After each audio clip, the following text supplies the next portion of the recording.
There's a silent agreement in our society, an unspoken rule that we should all strive to be liked. It's the social currency we're taught to earn from childhood. Be agreeable, be accommodating, laugh at the right times, and never, ever make waves. We're told that being liked is the key to connection, to opportunity, to a happy life. But have you ever felt a quiet, nagging resistance to this idea? Have you ever found yourself doing things that don't fit the mold? Staying silent when everyone expects you to speak? Saying no when a yes would be so much easier? Or choosing solitude over a crowd? And felt a pang of guilt, as if you're somehow failing at the game? What if I told you that this feeling, this subtle deviation from the path of likability, isn't a flaw? What if it's the blueprint for something far more valuable, far more enduring? What if these habits that make you feel slightly out of step are actually the foundational pillars of deep, unshakable respect? Because there is a profound difference between being liked and being respected. Being liked is fleeting. It's a surface-level transaction. Being respected is earned. It's a deep acknowledgement of your character. And the 10 habits that build respect often look, from the outside, like a rejection of the desperate need to be liked. Number 1, you don't over-explain your no. For most people, the word no is a conversational grenade. They feel an immediate, compulsive need to soften the blow, to cushion it with a mountain of justifications, apologies, and elaborate excuses. Oh, I'm so sorry, I wish I could, but you see, my cousin's dog has a thing, and then I have this prior commitment that just popped up, and the alignment of the planets isn't quite right.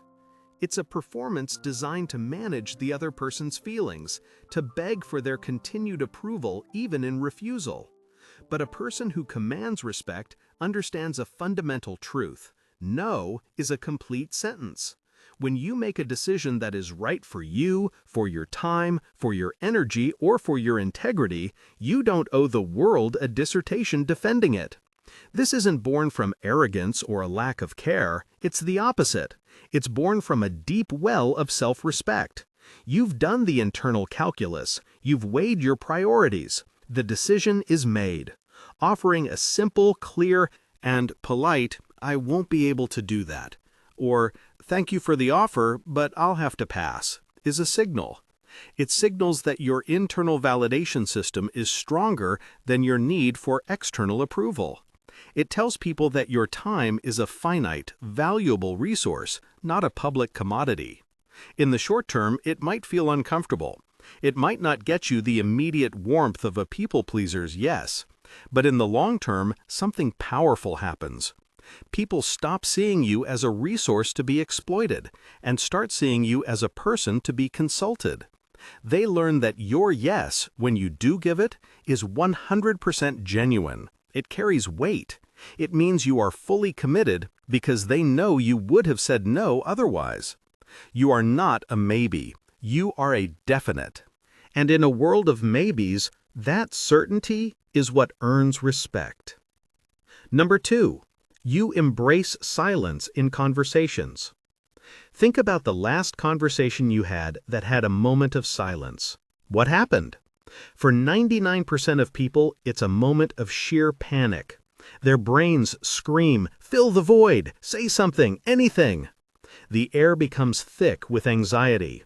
They rush in with meaningless chatter, a predictable question, or a nervous laugh.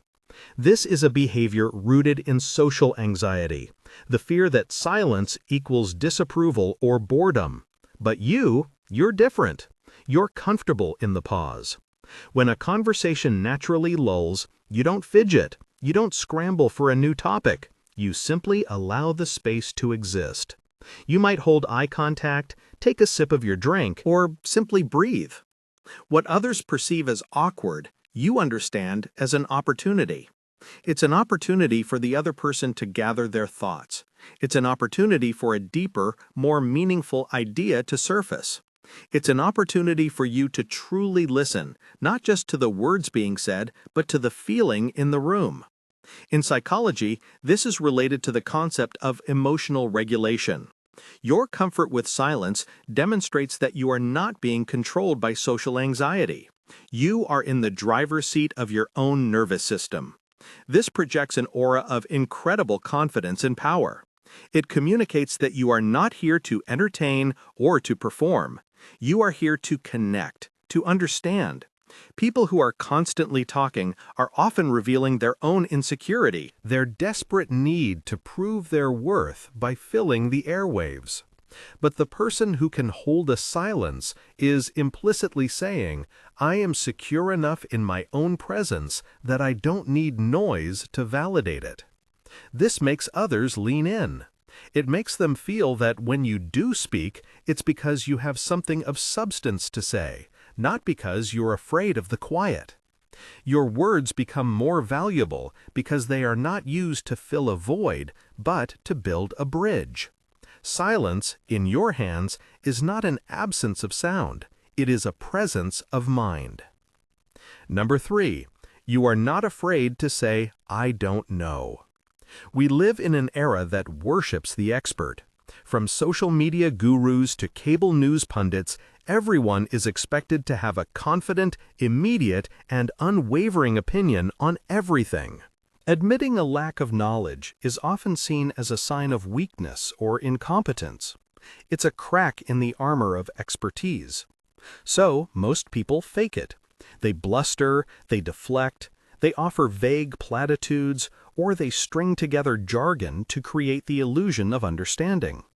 But this is the path of the insecure. A truly respected person operates from a different paradigm. When faced with a question they cannot answer, they don't see it as a threat to their ego. They see it as an opportunity for honesty and growth. They say the 3 most powerful words a truly intelligent person can utter. I don't know. But it rarely stops there. It's often followed by, but I'm going to find out. Or, but can you explain that to me? This act, which society frames as a failure, is actually a profound demonstration of intellectual humility and unshakable self-confidence. It shows that your self-worth is not tied to being omniscient. It is tied to your integrity and your commitment to the truth. Psychologically, this diffuses the Dunning-Kruger effect, a cognitive bias where people with low ability at a task overestimate their ability. You are self-aware enough to know the limits of your own knowledge. This makes you incredibly trustworthy. When you do state something as fact, people believe you implicitly because they know you've done the work and that you would have admitted if you hadn't. You become a source of reliable information, not just confident noise. You show that you are more interested in being right in the end than in appearing right in the moment. This prioritizes long-term credibility over short-term ego stroking, and there is almost nothing that commands more intellectual respect than that. Number 4, you listen to understand, not just to reply. Observe any typical conversation. It often resembles a tennis match more than a dialogue. One person serves an idea, and the other person is already preparing their return shot before the ball has even crossed the net. They are listening for key words, for a pause where they can interject, for a flaw in the argument they can attack. Their mind is a whirlwind of what I'm going to say next. This is listening to reply. It's driven by the ego's need to be heard, to be witty, to win the point. It is the default mode for most of the world. But a respected person engages in a form of communication that is becoming vanishingly rare: active, empathetic listening. When you are in a conversation, your primary goal is not to formulate your response. It is to completely and utterly understand the landscape of the other person's mind. You listen to their words, yes, but you also listen to the emotion behind the words. You notice their body language, their tone of voice, the things they aren't saying. You ask clarifying questions, not to poke holes, but to build a more accurate picture. So what I'm hearing you say is, how did that make you feel? Can you tell me more about that part? This behavior is disarmingly effective. It makes the other person feel seen, heard, and valued on a profound level. It short-circuits their defensiveness because they realize you are not an opponent.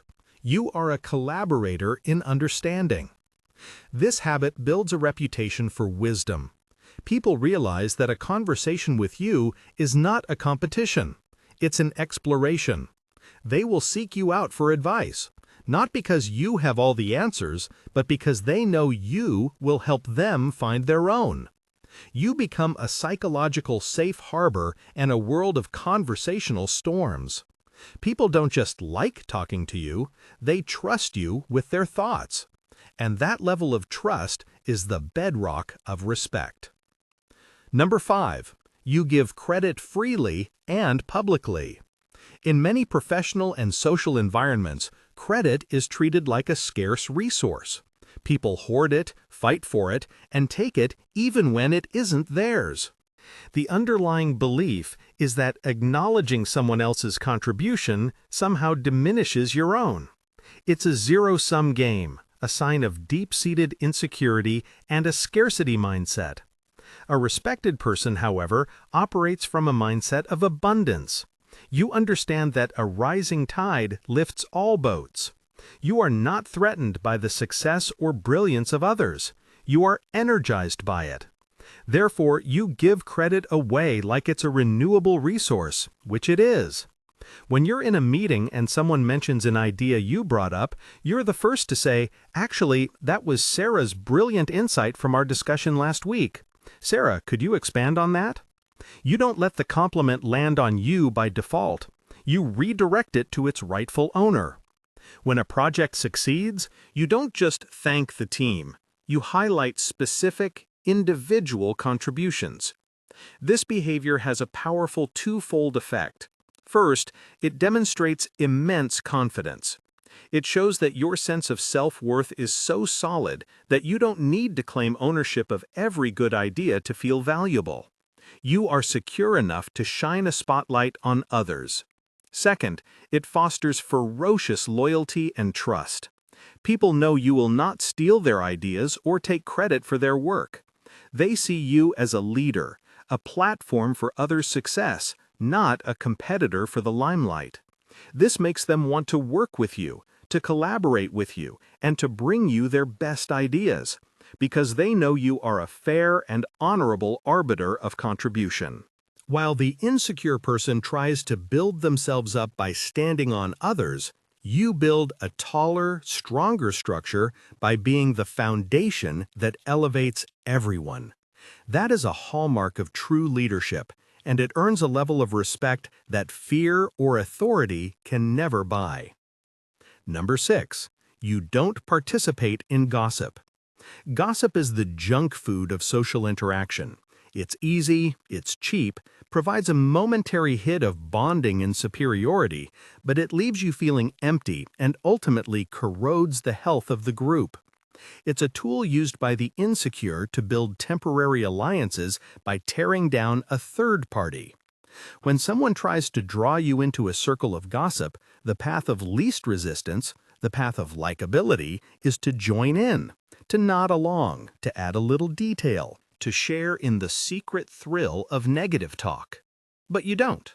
When the conversation turns to tearing someone down who isn't in the room, you have a set of quiet strategies. You might subtly change the subject. You might offer a neutral or even positive counterpoint. Or, most powerfully, you might simply go silent and refuse to add fuel to the fire. This choice can be socially awkward in the moment. It can make the gossipers feel judged. It can exclude you from that fleeting, false sense of in-group camaraderie. But what it does for your long-term reputation is monumental. Everyone in that room, on some subconscious level, makes a critical note. This person is not safe to gossip with, which means they are safe to trust. They understand that if you won't speak ill of others to them, you won't speak ill of them to others. You become a vault. Your integrity is proven not by what you say, but by what you refuse to say. People may not always like that you won't join their complaint fest, but they will respect you for it. They will know that their reputation is safe with you. They will come to you with sensitive information, with real problems, and with deep trusts, because you have demonstrated that you are above the petty, toxic currency of gossip. Your character isn't just something you talk about, it's something you demonstrate through your restraint. Number 7. You are consistent in your values and actions.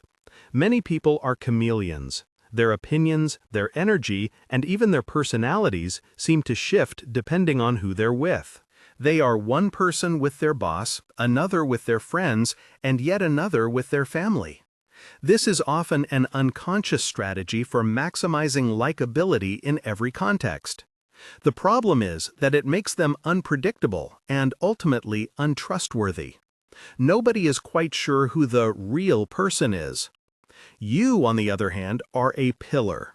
You are anchored in a core set of values, and those values guide your behavior regardless of the audience. This doesn't mean you are rigid or unadaptive. It means your fundamental principles, your honesty, your work ethic, your sense of fairness, are non-negotiable. The person your colleagues see on Monday is the same person your friends see on Saturday. This consistency is incredibly reassuring to others. In a chaotic world, you are a predictable force for good. People know what you stand for. They know how you will likely react in a moral dilemma. They don't have to waste mental energy trying to figure out which version of you they are dealing with today.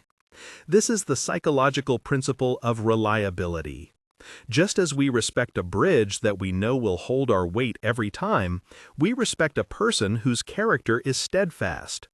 This consistency might mean you don't perfectly fit in with every single group. You might not be the life of every party. But you become the person people turn to when things get serious. When a crisis hits, when a tough decision needs to be made, people don't look for the chameleon, they look for the rock.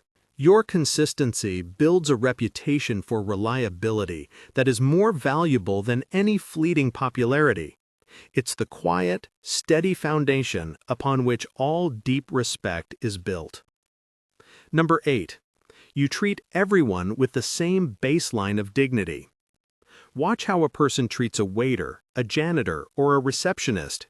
It is the most accurate and unfiltered test of their true character. Many people operate on a subconscious hierarchy.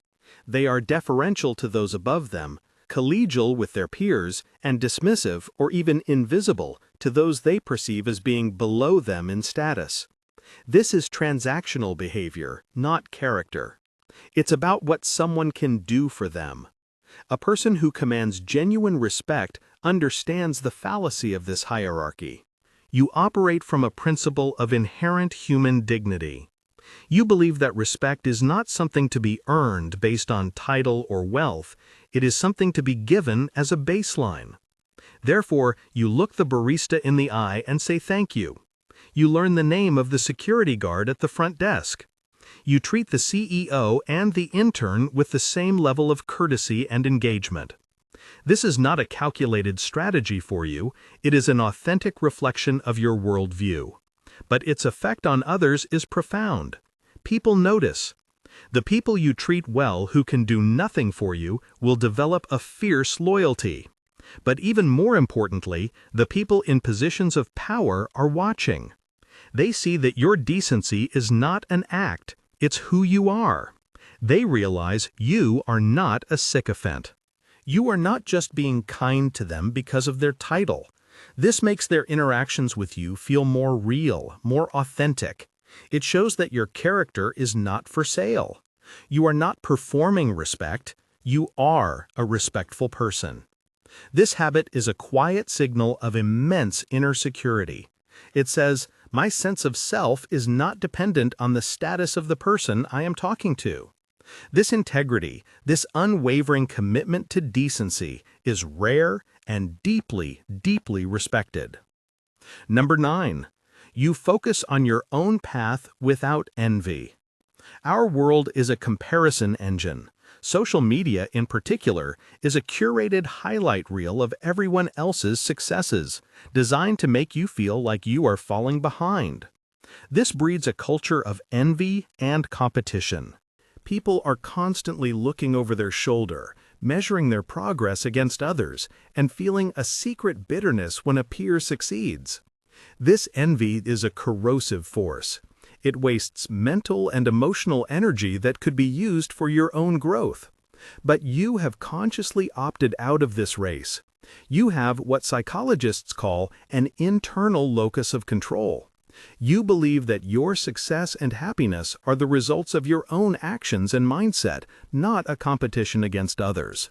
So when a colleague gets a promotion or a friend achieves a major goal, your genuine reaction is not envy, but happiness for them. You can celebrate their win because you understand that their success does not take anything away from your own. It is not a zero-sum game. You are intensely focused on your own journey, your own definition of success. You are running your own race, competing only against who you were yesterday. This exudes a calm, focused confidence that is magnetic. People are drawn to it because it is so different from the anxious, competitive energy that surrounds them. They see that you are not a rival to be guarded against, but a stable, self-directed individual. They respect your discipline. They admire your focus. They see that you are building something of your own, not just trying to tear down or measure up to what others have built. This self-possession is the quiet engine of long-term achievement, and the kind of respect reserved for those who are truly masters of their own domain. Number 10. You own your mistakes, but not your identity. Everyone makes mistakes. It's the one universal human experience. The difference lies in the response. The insecure person, when they make a mistake, does one of two things. They either deny and deflect, blaming circumstances or other people, or they internalize it completely, engaging in a spiral of self-flagellation. I'm such an idiot. I always mess everything up. Both responses are about ego. The first tries to protect a fragile ego, the second wallows in it. You have a third, much more powerful path. When you make a mistake, you decouple the action from your identity. You recognize that you did something wrong, but that doesn't mean you are something wrong. This allows you to own the mistake with clarity and without drama. You can say, "You're right. I dropped the ball on that. It was my responsibility, and here is what I'm going to do to fix it." Notice what's missing. There's no lengthy excuse. There's no self-pity. There is only ownership, accountability, and a focus on the solution. This is the essence of emotional maturity. It shows that your self-esteem is resilient. It's not a house of cards that collapses at the first sign of error. This makes people feel psychologically safe around you. They know that if things go wrong, you won't throw them under the bus. They also know you won't crumble into a puddle of self-pity that they have to manage. You are a problem solver, not a problem creator. This builds a reputation for accountability that is the cornerstone of trust in any team, family, or relationship. People respect those they can count on, especially when things go wrong. And your ability to own an error with grace and a forward-looking mindset is perhaps the ultimate sign of a person worthy of that trust. So look back at these 10 habits. They are not a checklist of social hacks to make people like you. In fact, in the short term, some of them might do the opposite. They are a reflection of a deep internal state. They are the external evidence of self-respect, integrity, and emotional maturity.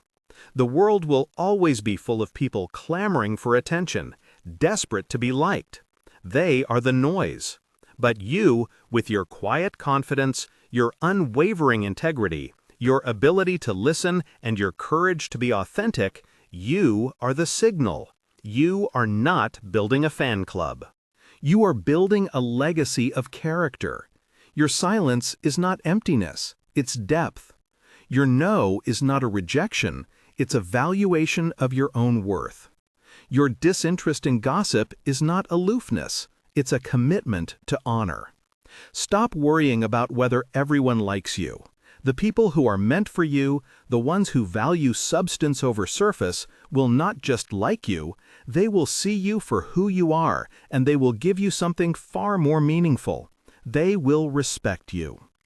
If one of these habits resonated with you, if you saw a piece of your own quiet strength reflected back, write it down in the comments below. Let's create a space that celebrates substance over show.